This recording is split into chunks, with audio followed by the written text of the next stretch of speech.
Welcome to the EDD Educated Podcast, the show that unlocks the real stories and innovations behind the Doctor of Education experience. So you can become addicted to what's possible with an EDD. The EDD, or the Doctorate of Education, is a professional doctorate for educators and leaders who want to turn research into real-world solutions in their organizations and their communities. Each episode welcomes trailblazing educators, industry innovators, and visionary policy leaders who share how their doctorates transformed their lives and their careers. I'm your host, Dr. Minerva, and today I am thrilled to be talking with Dr. Adeanna Tazell. Dr. Adeanna Tazell is an executive leader and scholar practitioner whose work bridges communication, public administration, and health equity. Her EDD and executive leadership focuses on improving Black maternal health through equitable doula support, and she's passionate about using research to change systems, not just write about them. Adeanna, welcome to the show. Thank you so much for being here. Thank you so much for having me. So let's get started with beginning of your doctoral journey. I would like you to talk about your decision in terms of what motivated you to pursue an EDD degree rather than a PhD. So it's kind of interesting. So I had a friend of mine who he had messaged me and he was getting ready to start his doctorate. So, he was like, sis, let's do this doctorate together. And I'm like, not sure at first, about wanting to do a doctorate because the journey can be a little difficult, but to have someone that and trust, say, let's do this together. So I looked into like the Psych D, and I'm like, I'm not, psychologist, not doing psychology, and, looked at sociology and all the, other things. And then I came across St. John Fisher, which I know quite a few people who had gone through the program. And what drew me to this particular EDD, not only was it an executive leadership, but it was rooted in social justice. And that spoke volumes to me with all that has been going on. And it aligned with, my passion for maternal health when we're looking at social justice. So that's what rooted me into doing this particular EDD, and especially with that institution. Okay.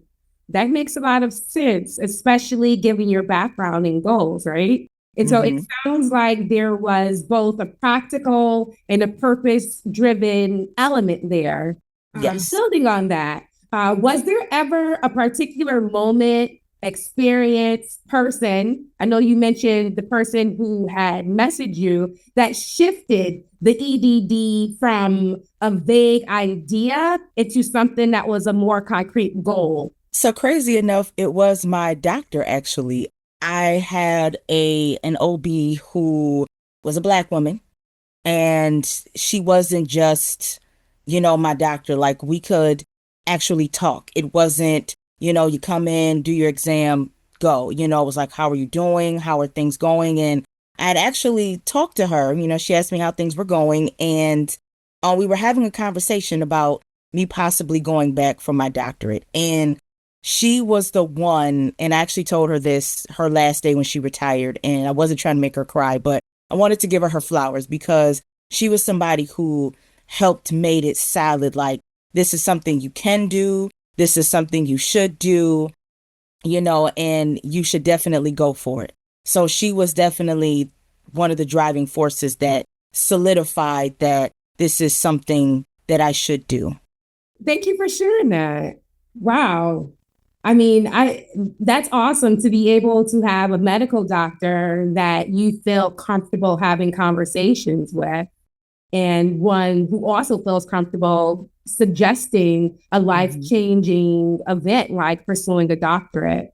So I will tell you, when she retired, because I went to go see her, And she literally walked me through the office and let everybody know that I completed my doctorate. So she was like, she is now, Dr. Tazell. Like, that's just the type of person, that she is. And even though she's retired, I have her phone number, I'm connected with her, and I am working on a study for a friend of mine. Her daughter actually has heterotaxy, and I want to bring my actual OB on, well, my former OB on to do the study with me. So she helped me build that connection and that trust. And, now I have the ability to say, hey, I want to do this study and be able to bring her on as like a co-author for this study.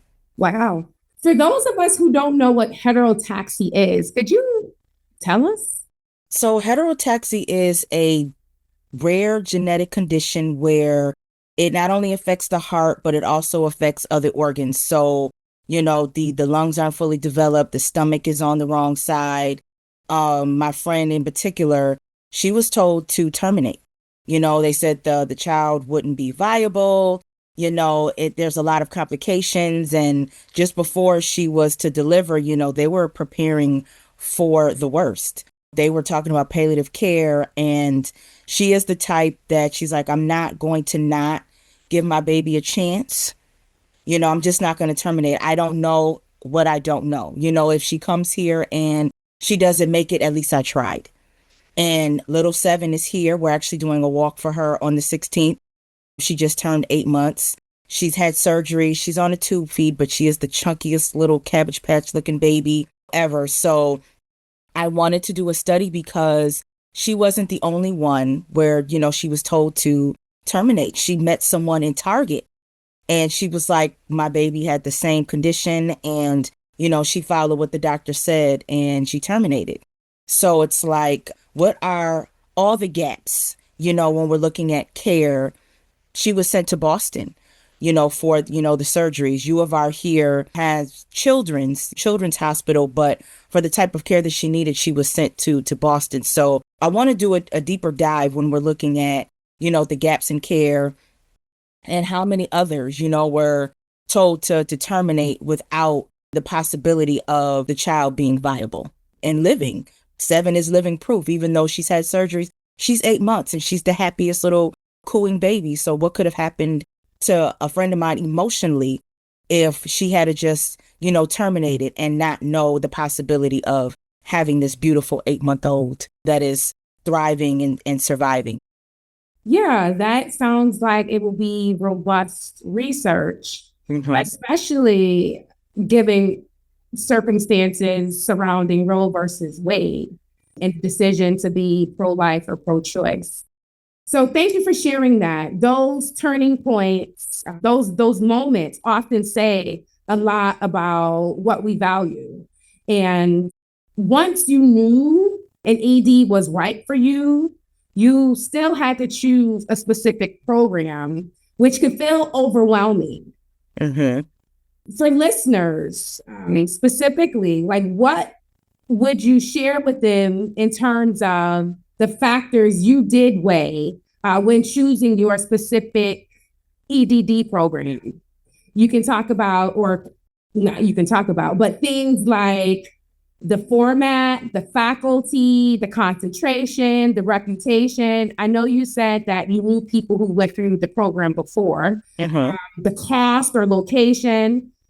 What advice would you give listeners about doing their own fit check? Do your research and decide what is best for you.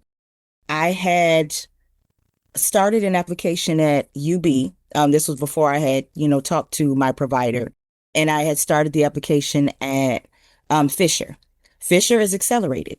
So, but accelerated isn't for the weak. You are doing your classes while you're writing your dissertation. So it's like the analogy of you're building the plane while you're flying it versus, traditional doctorate programs where you may do your classes first and then your dissertation. So do the research, look at the school, make sure that it is a school that has credibility. I've seen people that are, I'm just going to do my doctorate online.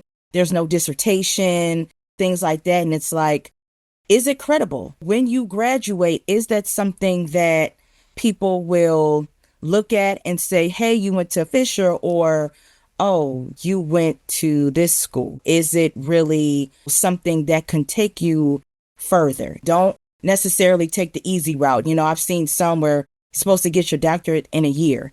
That is not possible. That is a huge red flag, but some people don't do their research. I want to have my doctorate, or one of those schools where you get your honorary doctorate. You do whatever and you pay for it. It's not credible and it's not accredited. So look at those accreditations and do your research and see what fits best with you, your lifestyle, and what you're looking to do.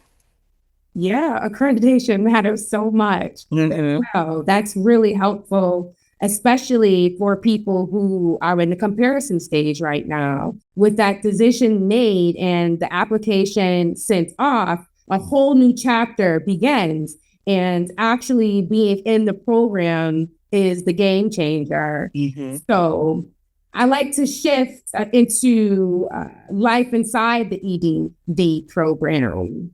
Like, what did that really look like for you? Specifically, how would you describe the culture and expectations of your EDD program to someone just starting? What surprised you the most once you were in? So I will be honest with my program. It was a cohort program. So we were together every other weekend. So we created a support. And not everybody gets that with traditional and some other doctorates. I have someone who was in my cohort who had started off in another institution. And it was just so, as he stated, kind of like interpersonal.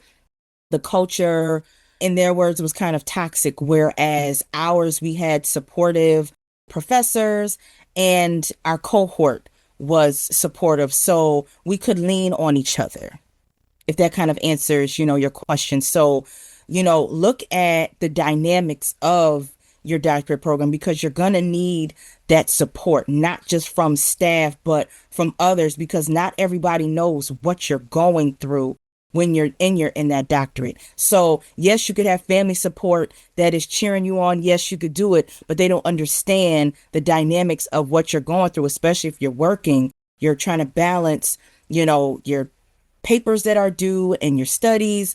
But when you have that support from your cohort mates and your other classmates, it makes the process a lot easier to go through, because you have people who are going through it with you and understand and know what's happening. I appreciate that perspective because the culture piece is something folks don't always ask about before they enroll. Alongside that culture, there's the reality of balancing everything in life and doing due diligence to find out the dynamics of the program is one thing.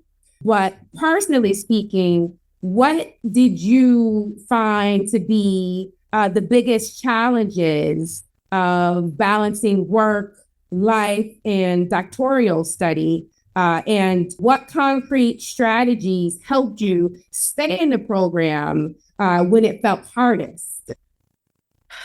Well, the thing with an accelerated program, balance is very limited, because like I said, you're doing your dissertation and you're doing the classes. So I missed out on a lot, trips, things that you want to do with your friends, because you have a goal in mind. My program was 28 months.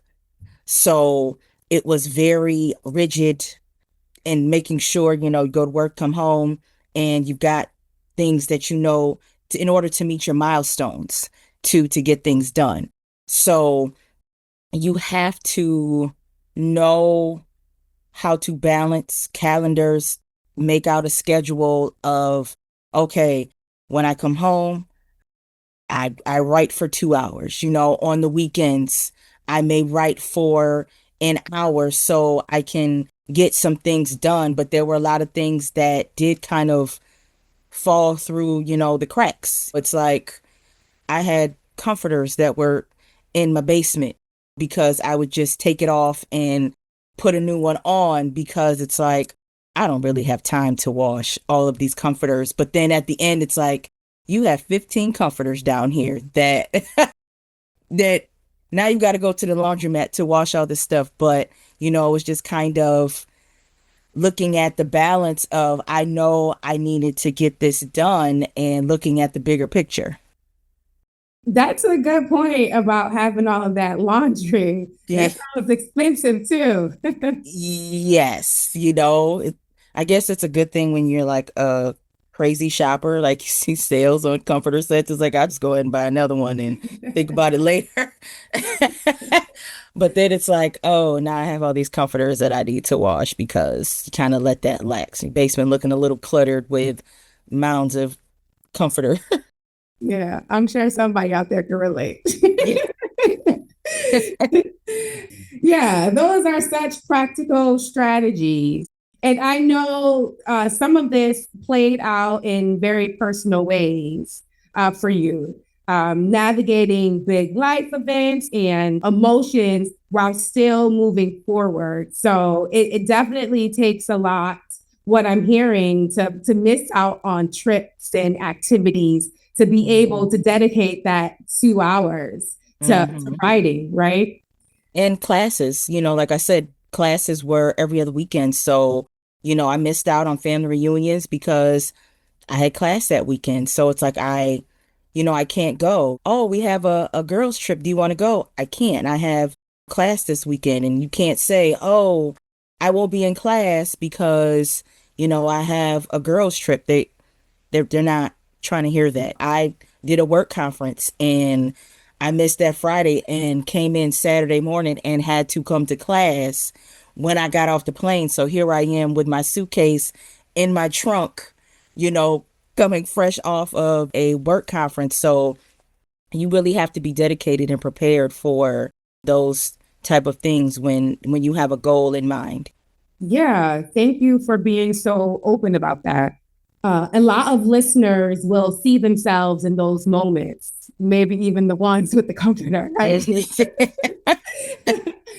um, Sometimes those pressures can make you wonder whether it's continuing. Yeah. Can you share a moment when you seriously considered stepping away from the program, if at all? And what or who helped you to keep going? So it was a class that it was 707. And 707 was chapter 2, which is the lit review. And I ended up having to take a week off from work because it was so intense. And the way my program worked, it was 30 pages for your lit review. So the first 15 pages was your midterm. The next 15 pages were the final. So it's like knowing you have to meet your milestones for your competencies. We were already forewarned that a lot of people, this is where they lost people in the program, which was this chapter 2. So it's like as you were going through all of these studies and you're highlighting and you're looking and it's like, I don't know if I could do this because this is only chapter 2. I still have 3 more chapters I have to go. So it was like, I still have time, like I'm not that deep in. This is only 707. I could, drop and maybe come back. And having somebody like my mom who was just like, no, like we don't quit, what we started, like this is what you wanted to do and this is what you should do.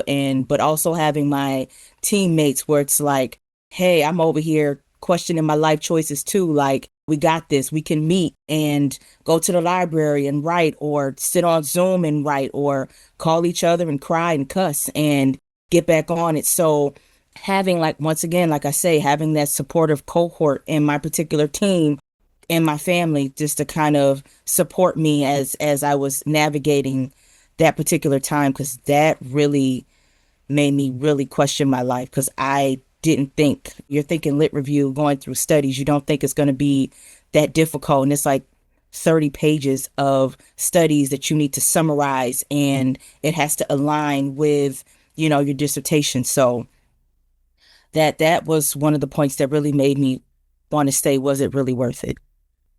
Wow. Speaking about dissertations, let's talk about that.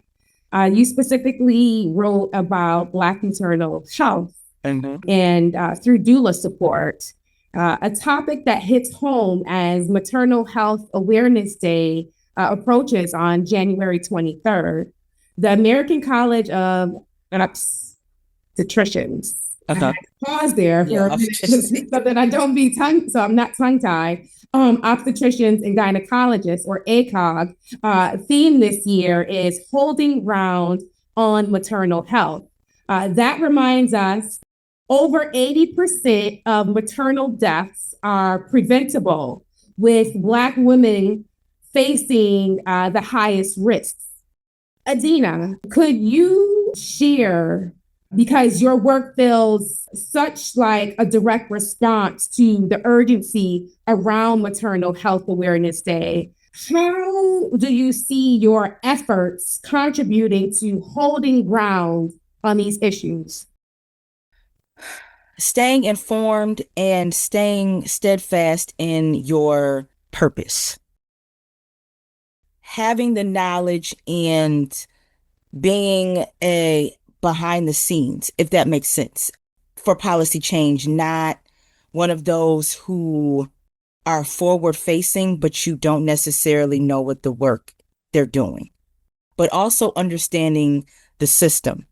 I had to take it out of my dissertation, but one of the things I said is we have to recognize that we can't fault a failing system that was never designed for us. A system that wasn't designed for us can't fail. So looking at the healthcare system, it was not designed for us. So it's failing us, but not really. So understanding that and looking at doulas in the manner of our ancestors who were granny midwives. There was no healthcare when my great grandmother was a granny midwife, right? No healthcare training. They were what they call baby catchers. So understanding that legacy and being able to be behind the scenes and work towards some of these legacies to help support our moms who are dying at an alarming rate. We just had one who was a midwife. So what does that say about our system for someone who works within the system and she lost her life for giving birth to her first child? Well, I'm speechless about that. And I'm sorry to hear that happen. Yeah, it's pretty disturbing. But when we look at Black women and the stereotypes, right, it's, oh, well, they don't have health care and they're, on Medicaid. When in fact, it's Black women who look like us, who are degreed, who are professionals, who are also dying. It's not the stereotype that we don't go to the doctors and we have 5 baby daddies and things like that. No, it's educated Black women who are still dying because we are not being heard. It's, oh, you have pain. Well, that's typical. You're in labor. No, it's more than labor pain, but it's that quality of care where we're not being heard and the doctor is always right. Still going back to what the medical books say, right? Black women have higher tolerance of pain and, oh, you're med seeking, and no, it's not. And then when we lose one, it's looking like, oh, well, I just know what you just did was come in with your biases locked and loaded. And now we have another child who was without a mother. That is a huge topic. Yeah, and it's not just the professionals, the educated, but there was some high profile cases as well. News with childbirth Mm-hmm. So for listeners who are still undecided on a topic, how did you narrow from your broad interest in maternal health to focus on a researchable problem such as maternal mortality using doulas? So one of the things, because my program was accelerated, I had to choose a topic that was researchable in the time frame. What I originally wanted to do was in how environmental factors influence maternal health and maternal mortality. But having great advisors, they're like, that is a deeper topic that, if I was doing a traditional doctorate program where you have maybe between 3 to 7 years, then that would be something you could study. But narrowing down maternal mortality in doulas was a much shorter research topic, because there are so many people who want to focus on doulas because now that's the buzzword and the buzz topic. So it made it easier to fit my study into the time frame.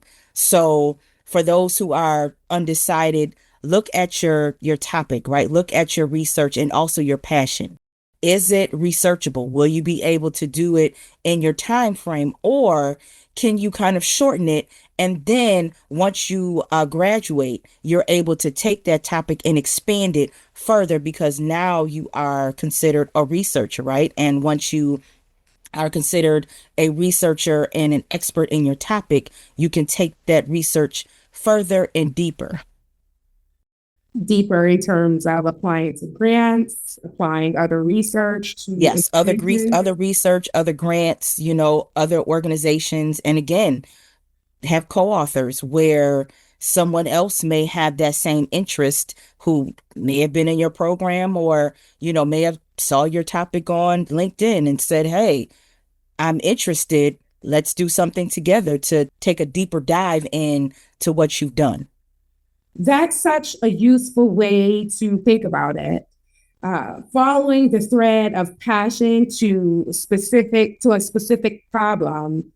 Once you were deep into the research, it wasn't just academic exercise anymore in some ways, right? Mm-hmm.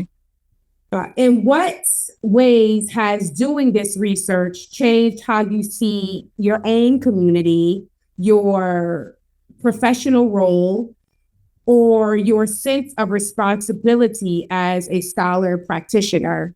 Well, first of all, as a Black woman, you have a responsibility to other Black women, which sounds crazy, but I look at what we are doing, and we're doing a lot, but not enough. So being able to look at my community and see what we're doing and how we can expand on that, but also pull other, Black women, in. That sounds like a heavy lift to feel responsible for Black women. It is, but we're the ones who are dying.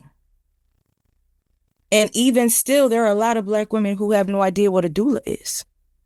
So that's what I mean, having that responsibility to kind of educate and explore, because there's no way we're having all these topics and conversations and workshops on doulas, and I'm meeting Black women who are pregnant on the street and have no idea what a doula is. Yeah. So it is a heavy lift, but it's even heavier. A casket is a lot heavier.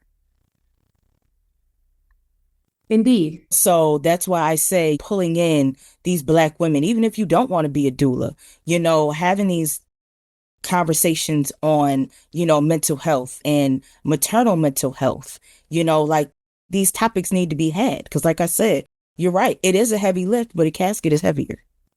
Beautifully said. Especially when you think about it too, right? Yeah. And what you said really highlights the idea that an EDD is about changing systems and communities, not just adding letters after your name. that ties you into the work of who you are. Mm-hmm. And it sounds like for someone on the fence about applying versus waiting until life calms down, what questions should they ask themselves to make an honest decision? First question is why? Why are you waiting? Because if you keep pushing it off, it won't happen. Life never really calms down. Life continues to move. There's always going to be something, and you don't always want that something to deny you something that is beneficial. Black women were only 4.4% of doctorates. So if you keep pushing it off, it doesn't happen. So learn how to kind of rearrange those things that you may see as a barrier. Kids are always going to be there. You know, life is going to be there. Jobs are going to be there. These are things that's always going to surround you. And if you keep denying yourself you, it's just not going to happen. Yeah, I mean, that also makes a good point because there are some people who believe that they will be able to have career advancement with the degree, and the promise of promotion is there with obtaining a degree, but putting oneself first and pursuing one's goals sounds like an actionable item. Mm-hmm. Let's zoom out a bit and look at how your identity and career are intertwined with your EDD journey. How have your identities, I know you identify as a Black woman, for example, a caregiver, a working professional, or potentially, are you a first generation student? First generation doctorate. First generation doctorate. So Mm-hmm. that's a point. How has that shaped both your challenges and your strengths in the EDD journey? Challenges are going to be challenges. Being Black, no matter what, having a doctorate, I'm always going to face challenges because people don't see the doctorate, right? They see a Black woman, and especially who I am, long braids, lashes, my nails are done. So I come in with, usually they have that assumption, right, of who they think I am. But my strengths for me is I don't change. I am still who I was before the title. I, as my friends, they call me now Dr. Sis, because I'm still, that girl just with a doctorate. But I also charge and challenge myself to pull others up, meaning if I have someone who's like, I'm thinking about doing the doctorate, do it. What do you need? Do you need a reference? Because as a Black woman and doing this and having challenges, I want to support others in this journey because there are a lot of Black girls who look like me who don't think they could do this, or that it's not for them, or it's not obtainable and it's not reachable. So for me, I think my strengths are definitely maintaining who I am. I have not succumbed to the title. I know other people who have their doctorate and it's like, okay, we both have our doctorate. You don't have to, I don't want to say seem bougie, but it's kind of exerting yourself. I'm a doctor. Okay, we both are, but how does that help others who aren't? So trying to maintain who I am and who I have always been, I just now have that title.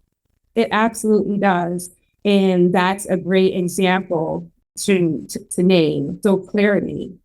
Yeah, reflecting back on your identity and how that can be a source of both weight and power in this process. And remaining true to who you are and being unchangeable and being called Dr. Sis. What a cute nickname.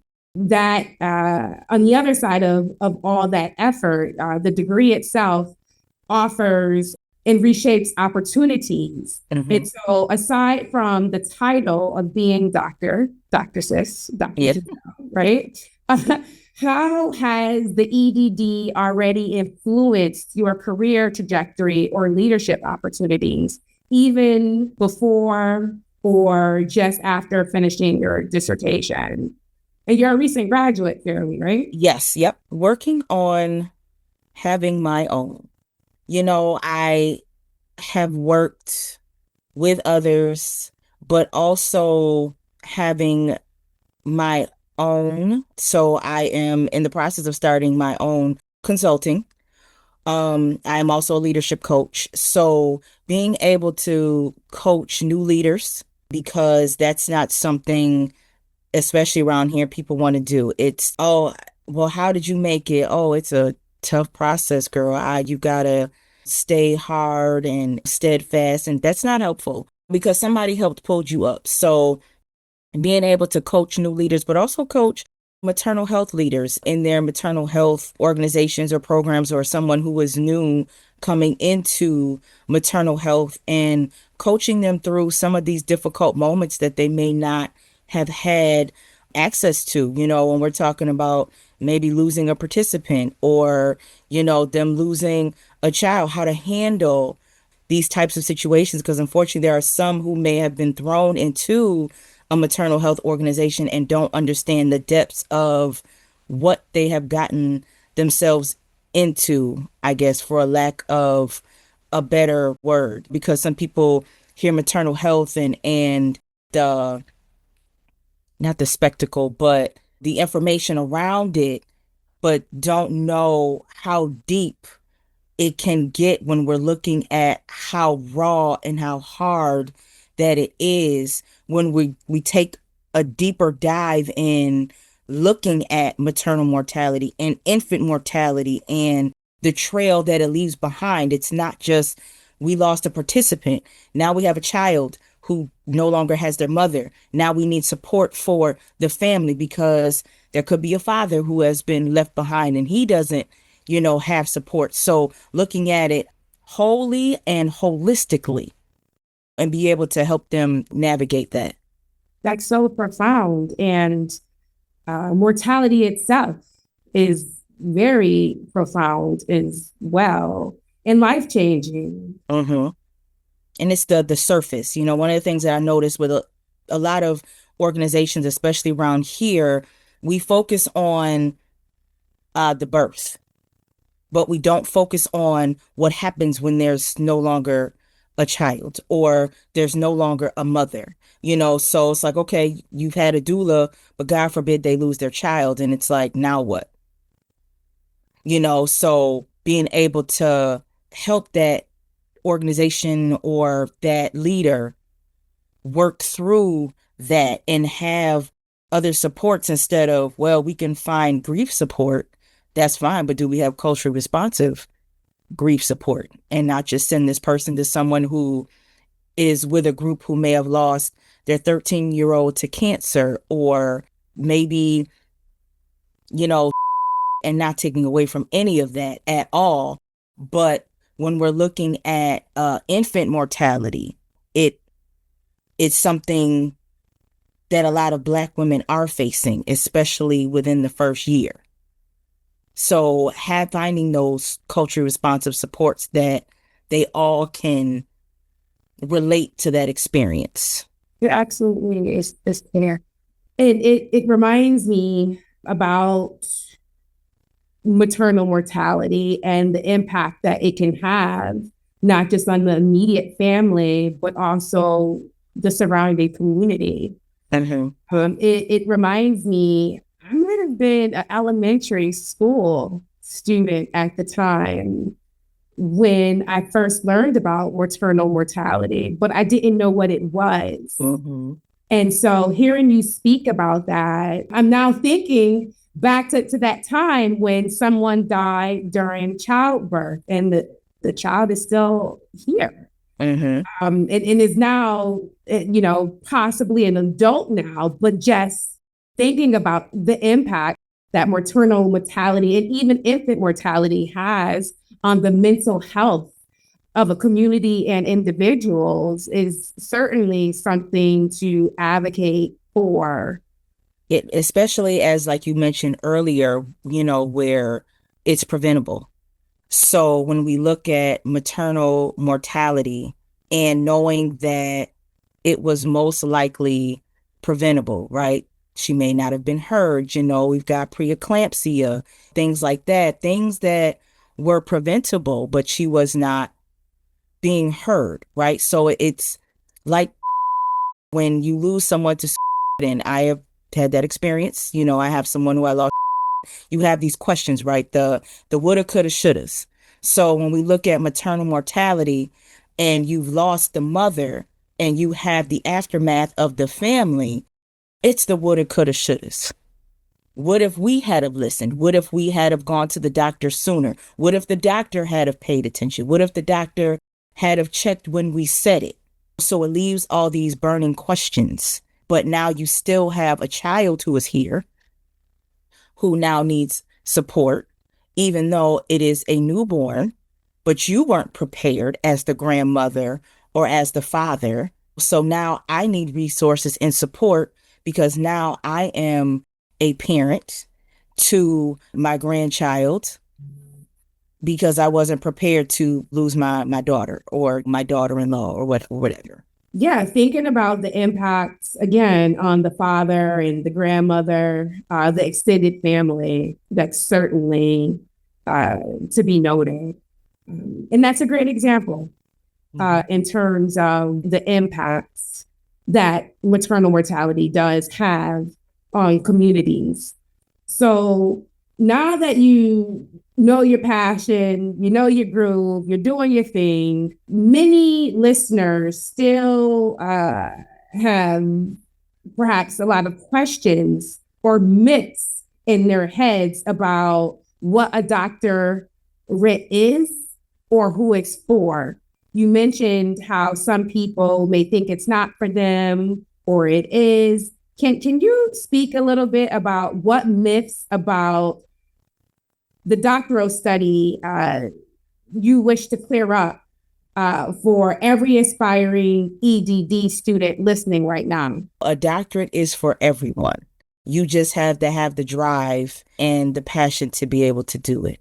Also, again, your will to do it. It's so difficult when I've heard people who, oh, a doctorate's not for me. Why is it not for you? And you can't give a viable response on why it's not for you. And that's because I think a lot of us are ingrained to not think beyond a certain part. And it shouldn't be like that. So I think that is definitely one of the myths. Another one of the myths is, like I said, do your research. Not all doctorate programs are 10 years. And I know some people, oh, I don't have 10 years to dedicate to, a doctorate. Not all doctorates are 10 years. So do your research on, like I said, my doctorate was 28 months, but a accelerated program may not be for you, but 3 years, 5 years. It does not necessarily take 10 years. So that's another myth that I've heard with the doctorate. So do your research on the different programs. And also another myth that I could think of is all doctorates are the same, which they aren't. You have your PhD, you have your Psych D, you have your EDD. So know what exactly it is you want to do. All doctorates are not equal, even medical doctors. And I love her to death. And I call her my adopted grandmother. She's like, oh, you're a doctor now. You could take care of grandma. And I'm like, well, I am not a medical doctor. I have my EDD. Can't come over and provide medical support. So, know the differences in the doctorates that you want to get yourself into. Yeah. Just thinking about your inability to provide medical support to grandma as a doula, you can provide comfort support, right? I could, but she just turned 90 and she was she was excited that I got my doctorate. And like I said, she's my adopted grandmother. She's just like, oh, you finally finished your doctorate. You could come and take care of grandma. And I'm like, I am not a medical doctor. So that's, I can't come over. I could come over and hang out and you like you said, comfort measures, watch a movie or two and give you that support. But as far as the medical stuff, that is not my ministry. Okay. Such important myth busting with those misconceptions out of the way. And it's important to, again, demystify what an EDD is and, the many things that a person with an EDD can do.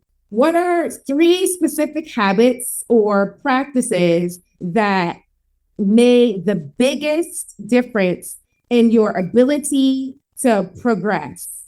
Things that you would recommend every EDD student to try. Patience. This is something that takes time. It's not a overnight process. So definitely have patience. Organization. That was tops for me. Staying organized. And at times you may think it's cluttering, but having everything you need. I had binders. I had a specific flash drive, which was for my EDD.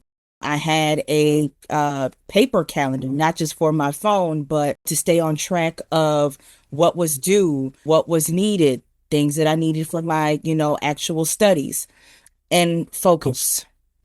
This is something you have to be focused on. It doesn't take much for you to veer off.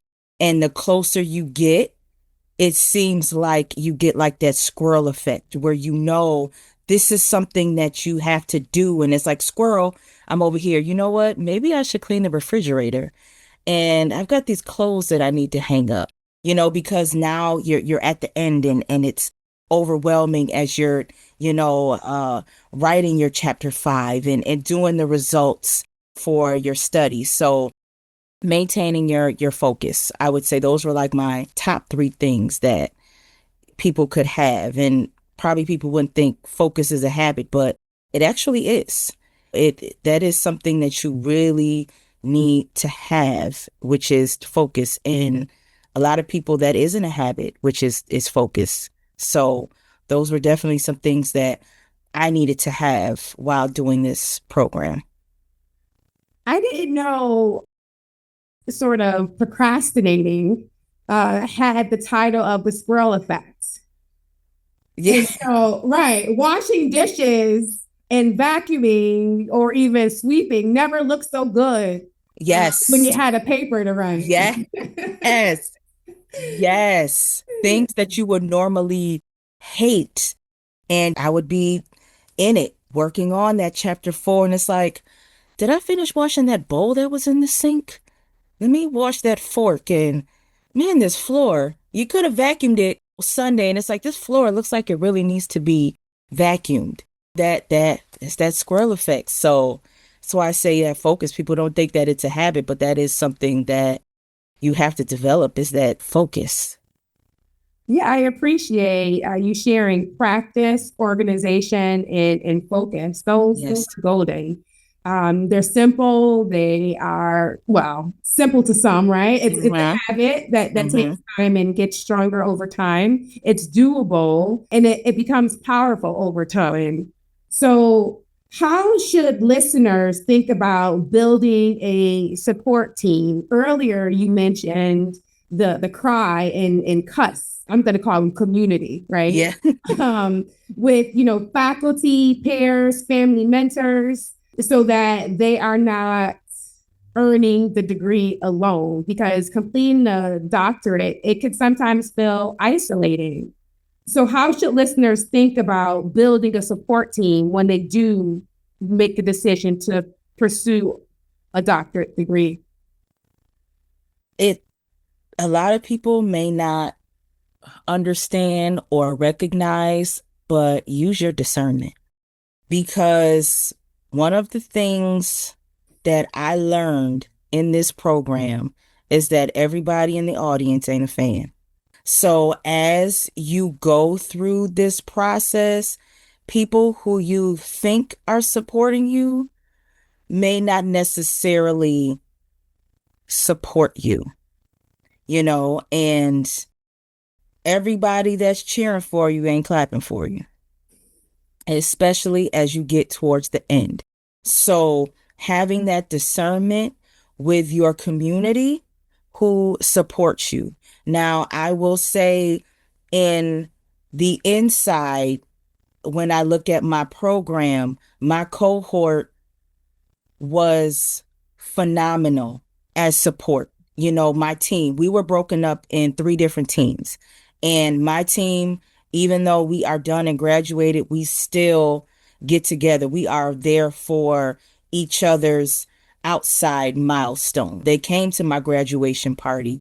We were at one of their baby showers. We were at their wedding. So we were able to build that bond. The faculty that we have, my dissertation chair is still, my mentor. I was having some struggles about starting my own, and she is someone who is going to keep it 1,000. She's not going to sugarcoat.